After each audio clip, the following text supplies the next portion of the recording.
a yoga that focuses on opening to a new power of consciousness beyond the mind, and that does not abandon life, but acts to transform it, has to address the issues of the limitations embedded in the existing status quo of mind, life, and body.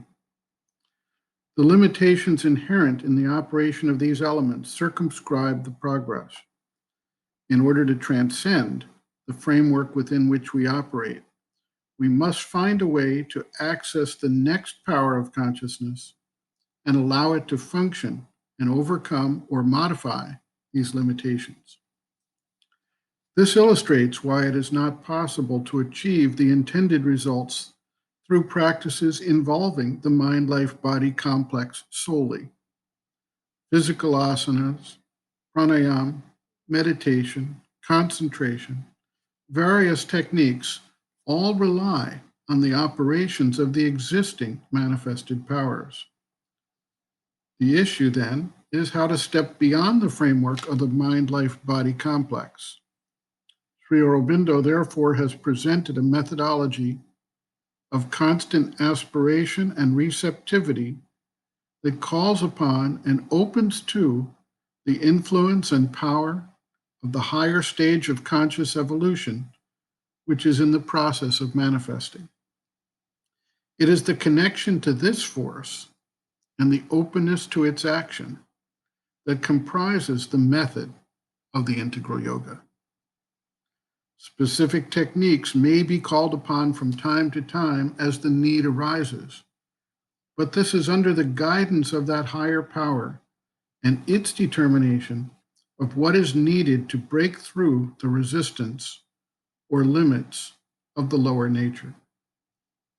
Sri Aurobindo observes, quote, "The sadhana of this yoga does not proceed through any set mental teaching or prescribed forms of meditation, mantras, or others, but by aspiration, by a self-concentration inwards or upwards, by self-opening to an influence, to the divine power above us and its workings, to the divine presence in the heart, and by rejection of all that is foreign to these things.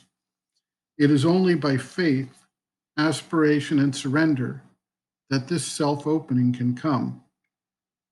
The object of the self-opening is to allow the force of the divine to flow in, bringing light, peace, ananda, etc., and to do the work of transformation.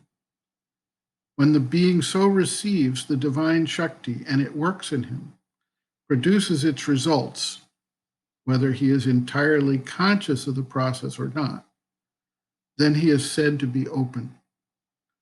To be open is simply to be so tuned to the mother that her force can work in you without anything refusing or obstructing her action.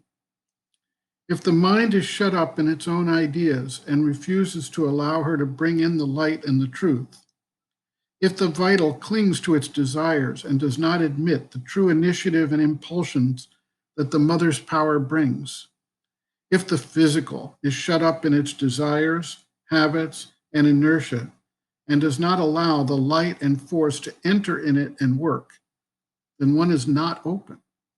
It is not possible to be entirely open all at once in all the movements, but there must be a central opening in each part and a dominant aspiration or will in each part, not in the mind alone, to admit only the mother's workings. The rest will then be progressively done." End quote. Reference, Sri Aurobindo, Integral Yoga, Sri Aurobindo's Teaching and Method of Practice, Chapter 5, Bases of Yoga, Opening, pages 97 to 100.